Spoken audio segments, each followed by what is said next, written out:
Hello and welcome to Tara IAS. Think IAS, think Tara. This is Venkat Devarkonda. I am your economy faculty. Without any further delay, let's start our session. So ఈరోజు సెషన్లో మనం discuss అయ్యే topic ఏంటంటే base year. Why ఎందుకు మనం ఇప్పుడు base ఇయర్ని discuss చేయబోతున్నాము? So answer ఏంటంటే గవర్నమెంట్ జీడిపి క్యాలిక్యులేషన్లో ఇప్పటి వరకు మనం యూజ్ చేసే బేస్ ఇయర్ ఏదైతే ఉందో 2011-12 దాన్ని తీసేసి న్యూ బేస్ ఇయర్ని తీసుకురాబోతుంది. సో ఏంటా బేస్ ఇయర్? సో అసలు బేస్ ఇయర్కి సంబంధించిన టాపిక్స్ ఏమేమి ఉంటాయి, అసలు బేస్ ఇయర్ని ఎక్కడెక్కడ మనం యూజ్ చేస్తాం, ఇవన్నీ కాంప్రహెన్సివ్గా ఈరోజు సెషన్లో చూద్దాము.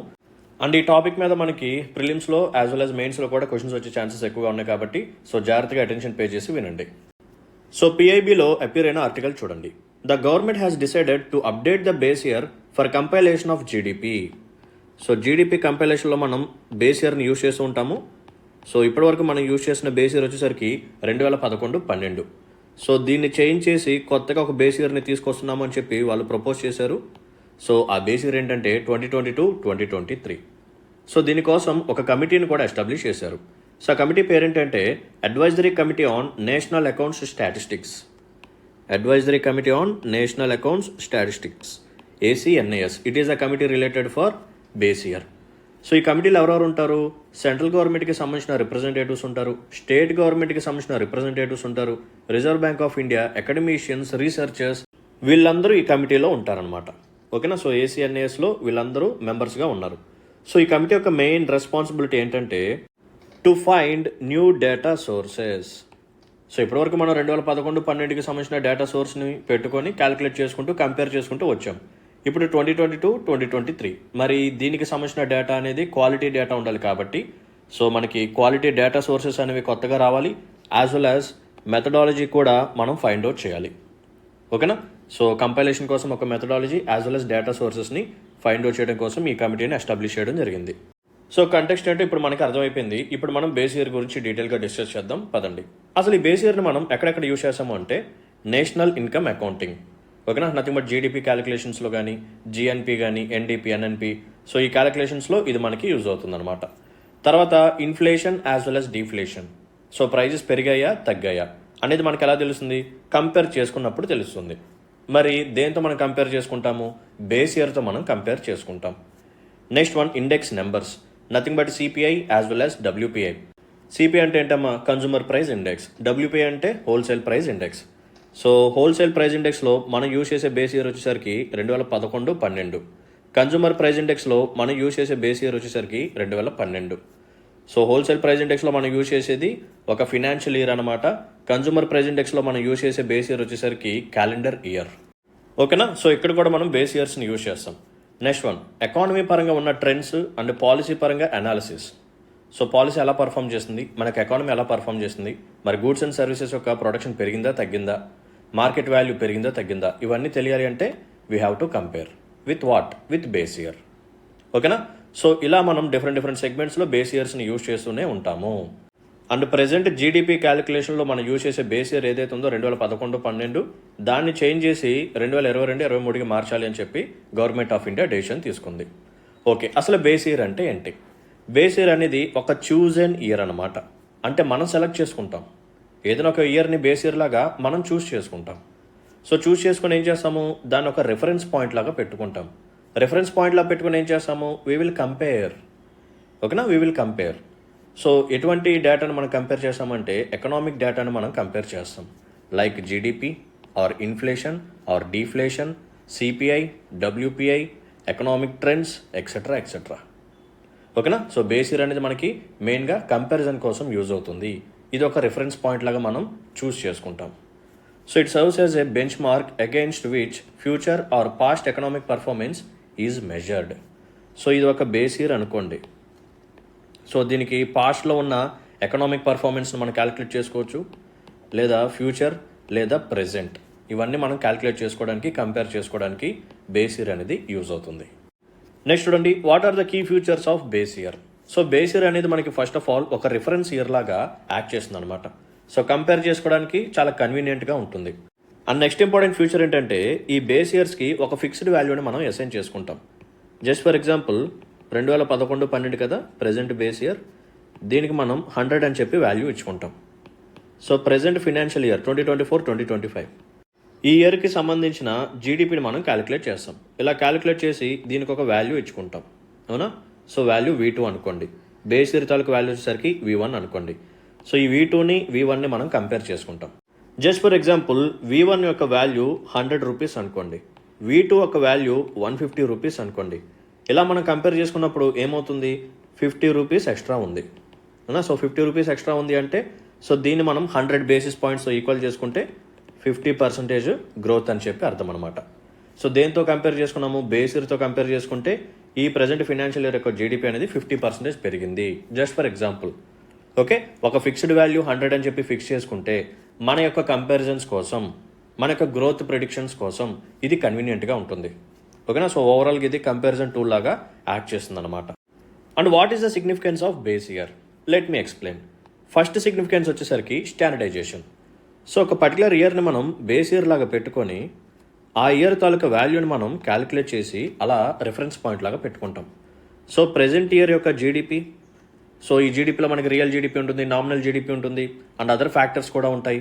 సో ఈ జీడిపిని క్యాలిక్యులేట్ చేస్తాము, లేదా ఇన్ఫ్లేషన్ని క్యాలిక్యులేట్ చేస్తాము, ఓకేనా? ఇలా డిఫరెంట్ పారామీటర్స్ మనం క్యాలిక్యులేట్ చేస్తాం, సిపిఐ, డబ్ల్యూపిఐ, ఇవన్నీ క్యాలిక్యులేట్ చేసి ఏం చేస్తాము, దీంతో మనం కంపేర్ చేసుకుంటాము. అంటే ఒక స్టాండర్డ్ పాయింట్ అనేది మనకుంది. అలా కాకుండా ఈ జీడిపిని ఒకదాంతో మీరు క్యాలిక్యులేట్ చేసి కంపేర్ చేసుకొని, ఇన్ఫ్లేషన్ కోసం ఇంకొక దాంతో కంపేర్ చేసుకొని, డబ్ల్యూపీఐ కోసం ఇంకో దాంతో, సిపిఐ కోసం ఇంకొక దాంతో, ఇలా డిఫరెంట్ పాయింట్స్ని సెపరేట్గా పెట్టుకొని మీరు కానీ కంపేర్ చేసుకుంటే ఒక క్లారిటీ అనేది రాదు, ఓకేనా? సో ఎకానమీ బాగా పర్ఫామ్ చేస్తుందా, పర్ఫామ్ చేయట్లేదు అనేది కూడా మనకి తెలియదు అప్పుడు. సో అలా కాకుండా ఒక బేస్ ఇయర్ని అన్నిటికీ యూజ్ చేస్తే మనకి స్టాండర్డైజేషన్ అనేది వస్తుంది, యూనిఫార్మిటీ అనేది వస్తుంది మెయిన్గా, ఓకేనా? It ensures uniformity. Next one, accurate measurement, ఓకేనా? సో యాక్యురేట్గా మనకి గ్రోత్ ఎంత వచ్చింది లేదా ప్రైజెస్ ఎంత పెరిగాయి, ఇవన్నీ తెలుసుకోవడానికి యూజ్ అవుతుంది. పాలసీ ఫార్ములేషన్లు కూడా మనకి తెలుస్తుంది అనమాట. ఎందుకంటే ఇన్ఫ్లేషన్ పెరుగుతుంది అని చెప్పి మీకు యాక్యురేట్గా తెలిస్తే దానికి తగ్గట్టుగా మీరు పాలసీని ఫార్ములేట్ చేస్తారు. లేదా ఎకానమీ అనేది బాగా డల్ అయిపోయి డీఫ్లేషన్కి వెళ్ళిపోతుంది అంటే దానికి తగ్గట్టుగా మీరు పాలసీని తయారు చేస్తారు, ఓకే? సో పాలసీ ఫార్ములేషన్లో కూడా బేస్ ఇయర్ అనేది చాలా యూజ్ అవుతుంది. నెక్స్ట్ వన్, ఇంటర్నేషనల్ వైజ్గా మనకి కంపారిజన్ కూడా యూజ్ అవుతుంది అనమాట. అంటే ఇండియన్ ఎకానమీని వేరే దేశాల యొక్క ఎకానమీస్తో మనం కంపేర్ చేసుకుంటాం in terms of GDP. So అలా క్యాలిక్యులేట్ చేసుకుంటేనే కదా ఇప్పుడు ఇండియా అనేది 5th లార్జెస్ట్ ఎకానమీగా మారింది, అవునా? సో జీడిపి టర్మ్స్లో మనం 5th లార్జెస్ట్ ఎకానమీగా మారాం. అది మనకు ఎలా తెలిసింది, ఒక బేస్ ఇయర్ని తీసుకున్నాము. సో ప్రెజెంట్ జీడిపిని మనం క్యాలిక్యులేట్ చేసుకొని దానికి తగ్గట్టుగా కంపారిజన్ చేసుకొని గ్రోత్ రేట్స్ ఇవన్నీ మనం అక్కడ ఫిక్స్ చేసుకుంటాం, ఓకేనా? సో ఇంటర్నేషనల్ కంపారిజన్స్కి కూడా బేస్ ఇయర్ అనేది ఖచ్చితంగా ఉండాల్సింది. సో దీనివల్ల మనకు వచ్చే బెనిఫిట్స్ ఏంటంటే standardisation, accurate measurement, policy formulation, as well as international comparisons. So what is the significance of periodical revision of base year? అసలు ఎందుకు మనం పీరియాడిక్గా బేస్ ఇయర్ని మార్చుకుంటూ వెళ్ళాలి?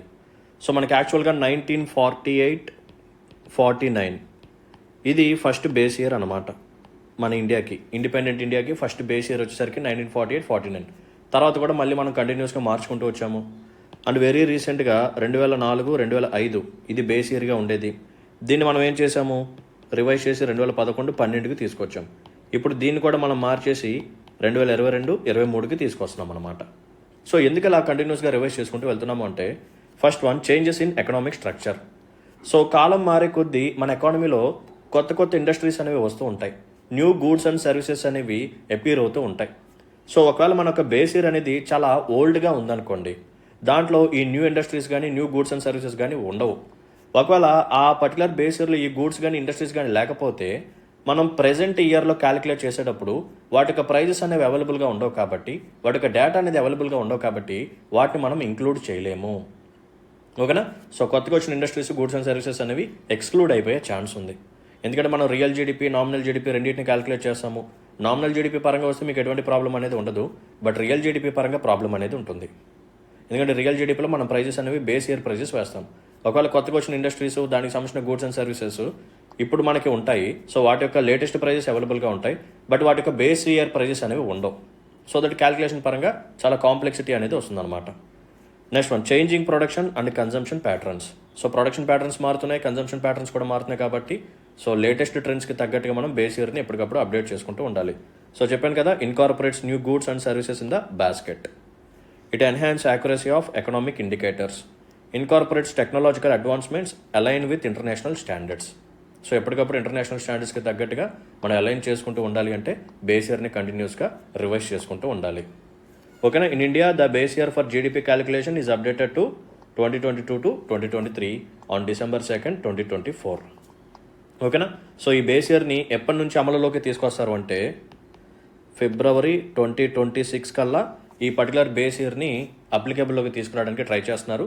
సో దానికోసమే ACNAS అని చెప్పింది ఒక కమిటీ చెప్పాను కదా, వాళ్ళు వర్క్ చేస్తున్నారు. ఓకేనా. సో ఈ బేస్ ఇయర్ తాలూకా data sources as well as methodology గురించి వాళ్ళు బ్యాక్గ్రౌండ్లో వర్క్ చేసి సో ఎలాగన్నా సరే 2026 February కల్లా కొత్త ఎస్టిమేట్స్తో మనం జీడిపిని రిలీజ్ చేయాలని చెప్పి టార్గెట్గా పెట్టుకున్నారు.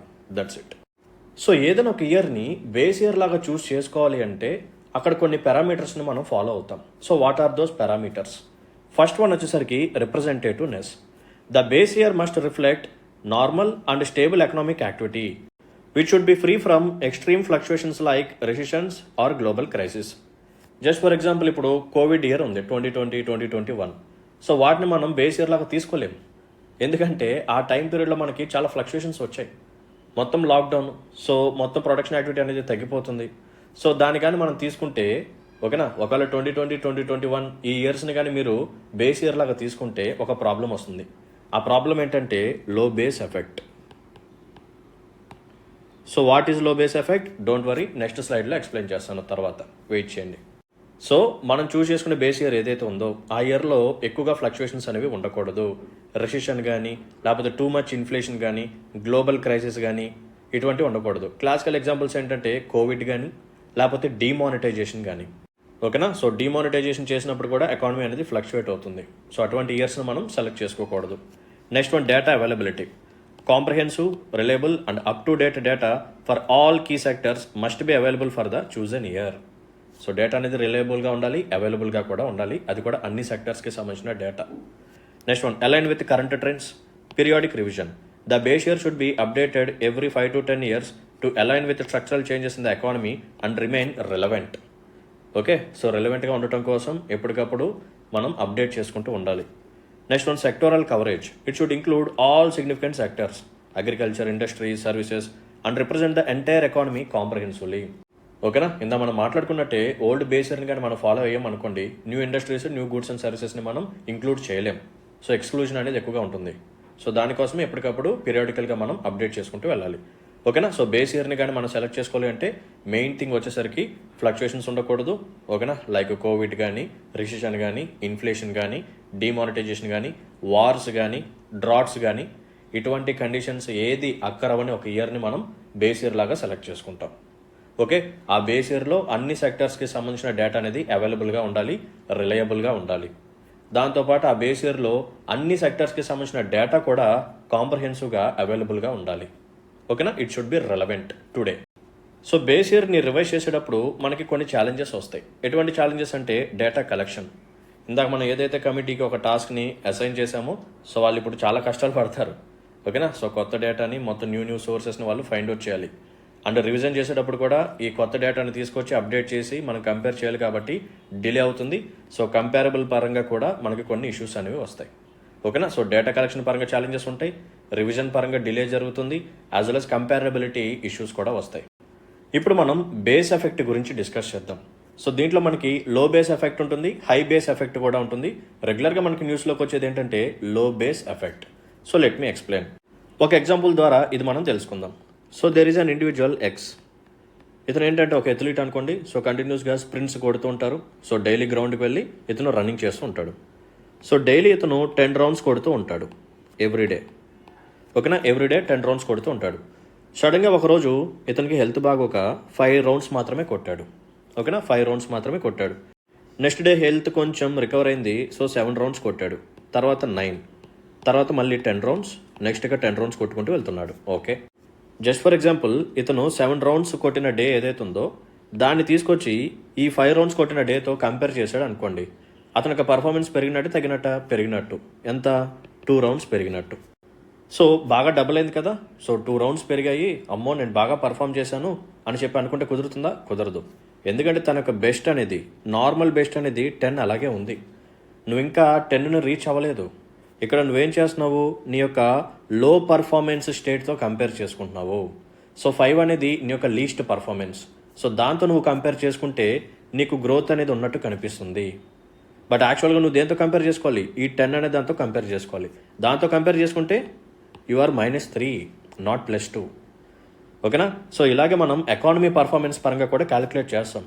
ఓకేనా? సో జీడిపి కానీ ఇన్ఫ్లేషన్ కానీ ఇవన్నీ మనం ప్రీవియస్ క్వార్టర్స్తో కానీ ప్రీవియస్ ఇయర్స్తో కానీ మనం కంపేర్ చేసుకుంటాం. అలా కంపేర్ చేసుకునేటప్పుడు జస్ట్ ఫర్ ఎగ్జాంపుల్ 2020, 2021 ఇదొకటి, 2021, 2022, 22, 23, 23, 24 ఇలా తీసుకోండి. సో వీటిలో ఫస్ట్ 2 ఫినాన్షియల్ ఇయర్స్ ఏవైతే ఉన్నాయో ఇవి కోవిడ్ ద్వారా బాగా సఫర్ అయ్యాయి. సో ఇప్పుడు మనకి జీడిపి తగ్గిపోతుంది, మనకు ప్రొడక్షన్ యాక్టివిటీ తగ్గిపోతుంది. ఓకే, తర్వాత 22, 23 ఇప్పుడు ఏమవుతుంది? ఎకానమీ మళ్ళీ రివైవ్ అవుతుంది. సో లాక్డౌన్ మళ్ళీ మనం తీసేస్తాము, మళ్ళీ ప్రొడక్షన్ యాక్టివిటీ పెరుగుతుంది, మళ్ళీ రివైవ్ అవుతుంది. తర్వాత 23, 24 ఇంకొంచెం రివైవ్ అవుతుంది. సో ఇక్కడ పాయింట్ ఏంటంటే 2022, 2023 ఈ డేటాను మనం తీసుకొచ్చి 2021, 2022 ప్రీవియస్ ఫినాన్షియల్ ఇయర్ డేటాతో కంపేర్ చేస్తాం. సో ఇలా కంపేర్ చేసినప్పుడు మనకు పర్ఫార్మెన్స్ అనేది బాగా పెరిగిపోయినట్టు కనిపిస్తుంది. ఎందుకంటే దీనికి ముందు మనం కంపేర్ చేసే ఇయర్ ఏదైతే ఉందో అది మనకు వరస్ట్ పర్ఫార్మెన్స్ ఇయర్ అనమాట, బికాస్ ఆఫ్ కోవిడ్. ఓకేనా? బట్ మనకు యాక్చువల్ బెస్ట్ పర్ఫార్మెన్స్ అనేది దీనికి ముందు ఉంటుంది, 2019 to 2020 ఈ ఇయర్లో ఉంటుంది. దీంతో మనం కంపేర్ చేసుకుంటేనే మనకి గ్రోత్ అనేది పెరిగిందా తగ్గిందా అనేది మనకు తెలుస్తుంది అనమాట. ఓకేనా? సో దీన్ని బట్టి మనం ఏం అర్థం చేసుకోవాలి అంటే మనం కంపేర్ చేసుకునే ఇయర్ ఏదైతే ఉందో దాంట్లో ఎక్కువగా ఫ్లక్చుయేషన్స్ వచ్చేసి అప్పుడు పర్ఫార్మెన్స్ అనేది బాగా తగ్గిపోయి అప్పుడు జీడిపి వాల్యూ కూడా బాగా తగ్గిపోయి దాంతో కానీ మనం కంపేర్ చేసుకుంటే మన గ్రోత్ రేట్ అనేది బాగా పెరిగినట్టు కనిపిస్తుంది. బట్ ఇది యాక్చువల్ పిక్చర్ అనేది కాదు. సో అందుకని ఒక నార్మల్గా ఉన్న ఇయర్ని మనం తీసుకొని ఎటువంటి ఫ్లక్చుయేషన్స్ లేకుండా అక్కడ కూడా మంచి పర్ఫార్మెన్స్ ఉన్న ఇయర్ని తీసుకొని మీరు కంపేర్ చేసుకుంటేనే యాక్చువల్ గ్రోత్ రేట్ అనేది మనకి తెలుస్తుంది. ఓకేనా? అందుకని బేస్ ఇయర్ని కూడా మనం సెలెక్ట్ చేసుకునేటప్పుడు ఎటువంటి రెసిషన్ కానీ ఇన్ఫ్లేషన్ కానీ ఫ్లక్చుయేషన్స్ కానీ ఇవన్నీ లేని ఇయర్ని మనం తీసుకుంటాం. ఓకేనా? సో ఇప్పుడు అర్థమైంది కదా లో బేస్ ఎఫెక్ట్ అంటే ఏంటి, హై బేస్ ఎఫెక్ట్ అంటే ఏంటి. సో లో బేస్ ఎఫెక్ట్లో మనం ఏం చేస్తామంటే మనం కంపేర్ చేసుకునే ఇయర్లో మనకు పర్ఫార్మెన్స్ అనేది వీక్గా ఉంటుంది. సో వీక్ పర్ఫార్మ్డ్ ఇయర్ని కానీ మనం కంపేర్ చేసుకుంటే మనకి గ్రోత్ రేట్ అనేది చాలా ఎక్కువగా కనిపిస్తుంది. బట్ అది యాక్చువల్ గ్రోత్ రేట్ అయితే కాదు, అది ట్రూ పిక్చర్ అయితే కాదు. సో దీన్ని మనం లో బేస్ ఎఫెక్ట్ అని చెప్పి పిలుస్తాం. అండ్ నెక్స్ట్ వన్ ఏంటంటే హై బేస్ ఎఫెక్ట్. సో దీని మీనింగ్ అంటే ఎక్స్ప్లెయిన్ చేస్తాను చూడండి. సో కోవిడ్ ఇయర్ తీసుకోండి, 2020, 2021. సో ఈ టైం పీరియడ్లో మనకి జీడిపి అనేది బాగా తగ్గిపోయింది అనుకోండి, అంతే కదా? ప్రొడక్షన్ యాక్టివిటీ లేదు కాబట్టి జీడిపి బాగా తగ్గిపోతుంది. నెక్స్ట్ ఇయర్ 2021 to 2022 ఈ ఇయర్లో మనం జీడిపిని క్యాలిక్యులేట్ చేసి ప్రీవియస్ ఇయర్తో కంపేర్ చేసినప్పుడు ఇక్కడ గ్రోత్ రేట్ అనేది టూ మచ్గా కనిపిస్తుంది, అంటే బాగా పర్ఫామ్ చేసినట్టు కనిపిస్తుంది అనమాట. జస్ట్ ఫర్ ఎగ్జాంపుల్ ఇలా కంపేర్ చేసినప్పుడు మనకి 30% గ్రోత్ రేట్ అనేది వచ్చింది అనుకోండి. నెక్స్ట్ మనం ఏం చేస్తాము? అగైన్ వీ కేమ్ టు 2022, 2023 ఇక్కడ క్యాలిక్యులేట్ చేస్తాం. ఇక్కడ క్యాలిక్యులేట్ చేసినప్పుడు జీడిపి ఇంకొంచెం రివైవ్ అవుతుంది. బట్ ఇక్కడ రివైవ్ అయిన జీడిపి అనేది ఈ పర్సంటేజ్లో క్యాలిక్యులేట్ చేస్తే కొంచెం తక్కువగా కనిపిస్తుంది. ఈవెన్ దో ఇక్కడే మనం ఎక్కువగా రివైవ్ అయినా సరే 2022, 2023లో చాలా మంచిగా పర్ఫామ్ చేసినా సరే ప్రీవియస్ బేస్ ఇయర్లో చాలా టూ మచ్ గ్రోత్ రేట్ ఉండటం ద్వారా మనకి ఇది తక్కువగా కనిపిస్తుంది. ఓకేనా? సో అండర్ ఎస్టిమేషన్ ఇక్కడ కనిపిస్తుంది అనమాట. లో బేస్ ఎఫెక్ట్లో మనకి ఓవర్ ఎస్టిమేషన్ కనిపిస్తూ ఉంటే ఈ పర్టికులర్ హై బేస్ ఎఫెక్ట్లో మనకి అండర్ ఎస్టిమేషన్ అనేది కనిపిస్తూ ఉంటుంది. సో మనం కంపేర్ చేసుకునే దాన్ని బట్టి ఈ పర్టికులర్ పిక్చర్ అనేది మారుతూ ఉంటుంది. సో అందుకనే మనం కంపేర్ చేసుకునే ఇయర్ ఏదైతే ఉందో అది రిలవెంట్గా ఉండాలి, ఎక్కువగా ఫ్లక్చుయేషన్స్ అనేది ఉండకూడదు. I hope it is clear now. So ఇక్కడ ఒక ఎగ్జాంపుల్ ఇచ్చారు చూడండి. If the GDP in year 1 was 50 rupees and year 2లో జీడిపి వచ్చేసరికి 100 రూపీస్, మరి రెండింటిని కంపేర్ చేసినప్పుడు గ్రోత్ రేట్ ఎంత? 100% అనమాట. అంతే కదా, డబుల్ అయిపోయింది, 50 కాస్త 100 అయింది. So 100% growth rate. నెక్స్ట్ ఇంకొక ఎగ్జాంపుల్ ఇచ్చారు చూడండి. If the GDP in year 1 was 90 rupees and year 2 was 100 rupees. So 100 and 90 ఈ రెండింటిని కంపేర్ చేసినప్పుడు మనకి గ్రోత్ రేట్ ఎంత? 11.11%. సో ఇక్కడ మీరు కానీ గమనిస్తే ఇయర్ 2లో జీడిపి సేమే, 100 చేంజ్ ఏం లేదు. కానీ గ్రోత్ రేట్ చూడండి, ఒక చోట ఏమో 100% వచ్చింది, ఇంకో చోట 11.11% వచ్చింది. సో దీనికి రీజన్ ఏంటమ్మా? మనం కంపేర్ చేసుకునే ఇయర్స్లో చాలా ఫ్లక్చుయేషన్స్ ఉన్నాయి కాబట్టి. లీస్ట్ పర్ఫార్మెన్స్ ఇయర్తో మనం కంపేర్ చేసుకుంటే టూ మచ్ గ్రోత్ రేట్ కనిపిస్తుంది. దీన్నే మనం లో బేస్ ఎఫెక్ట్ అంటాము. సో వన్స్ ఇలా లో బేస్ ఎఫెక్ట్ తర్వాత గ్రో అయిన ఇయర్ ఉంటుంది కదా, సో దాన్ని కానీ మనం నెక్స్ట్ ఇయర్తో కంపేర్ చేసుకున్నప్పుడు ఏమవుతుంది? చాలా తక్కువగా కనిపిస్తుంది ప్రెజెంట్ ఇయర్ గ్రోత్ రేట్ అనేది. సో దీన్ని ఏమంటాము? హై బేస్ ఎఫెక్ట్ అని చెప్పి పిలుస్తాము. It leads to under estimation. ఓకేనా? రైట్. సో నెక్స్ట్ చూడండి, who revises the base year for GDP in India. So ఈ పర్టికులర్ బేస్ ఇయర్ని ఎవరు రివైజ్ చేస్తారు? So the base year for GDP in India is revised by MOSPI, Ministry of Statistics and Program Implementation. So through its specialized division called CSO. So CSO stands for Central Statistics Office. So మనం ఏం చేసాము, ఎన్ఎస్ఎస్ఓని as well as సిఎస్ఓని ఈ రెండింటిని merge చేసి NSO అనే బాడీని తీసుకొచ్చాము in the year 2019. Okay, so ఇవన్నీ మీకు తెలుసని అనుకుంటున్నాను. రైట్. సో ఒక పక్క పారామీటర్స్ ఇచ్చారు, ఇంకో పక్క బేస్ ఇయర్స్ ఇచ్చారు. సో లేటెస్ట్గా మనం జీడిపి పరంగా అప్డేట్ చేసిన బేస్ ఇయర్ వచ్చేసరికి 2022-2023. ఐ హోప్ మీ అందరికీ real GDP, nominal GDP, GDP deflator తెలుసని అనుకుంటున్నాను. రియల్ జీడిపిలో మనం ఏం చేస్తాము, బేస్ ఇయర్కి సంబంధించిన ప్రైజెస్ వేస్తాం, nothing but constant prices use చేస్తాం. ప్రొడక్షన్ వచ్చేసరికి కరెంట్ ఇయర్ ప్రొడక్షన్ వేస్తాం. మరి నామినల్ జీడిపిలో ఏం చేస్తాము, కరెంట్ ఇయర్ ప్రైజెస్ వేస్తాం, అంటే ప్రజెంట్ ఇయర్ ప్రైజెస్ వేస్తాం అనమాట. ప్రొడక్షన్ కూడా కరెంట్ ఇయర్దే వేస్తాం. సో రెండింటిని కంపేర్ చేసేటప్పుడు రియల్ జీడిపి వాల్యూ అనేది తక్కువగా ఉంటుంది when compared with nominal GDP. ఎందుకంటే నామినల్ జీడిపిలో ప్రజెంట్ ఇయర్ ప్రైజెస్ వేస్తున్నాము, మరి రియల్ జీడిపిలో బేస్ ఇయర్కి సంబంధించిన ప్రైజెస్ వేస్తున్నాము. సో బేస్ ఇయర్ ప్రైజెస్ అనేవి తక్కువగా ఉంటాయి, బికాస్ కరెంట్ ఇయర్ ప్రైజెస్ అనేవి ఇన్ఫ్లేషన్ వల్ల ఎక్కువగా ఉంటాయి అనమాట. సో అందుకని రియల్ జీడిపిని మనం ఇన్ఫ్లేషన్ అడ్జస్టెడ్ జీడిపి అని చెప్పి పిలుస్తాం. సో ఈ రెండింటి మనం తీసుకొని ఏం చేస్తామంటే nominal GDP by real GDP into 100 ఇలా వేసినప్పుడు మనకు వచ్చే వాల్యూనే జీడిపి డీఫ్లేటర్ అని చెప్పి పిలుస్తాం.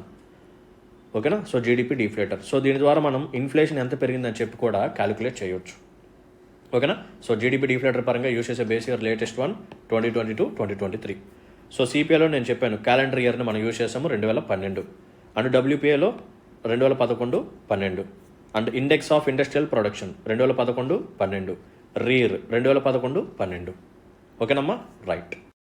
సో దీన్ని బేస్ చేసుకుని ఒక ప్రీవియస్ ఇయర్ క్వశ్చన్ కూడా అనాలిసిస్ చేద్దాం. చూడండి, a rapid increase in the rate of inflation is sometimes attributed to the base effect. So what is base effect? So inflation అనేది ర్యాపిడ్గా పెరగడం ద్వారా బేస్ ఎఫెక్ట్ వచ్చే ఛాన్స్ ఉంది. సో బేస్ ఎఫెక్ట్ అంటే ఏంటి ఈ టర్మ్స్లో అడుగుతున్నారు.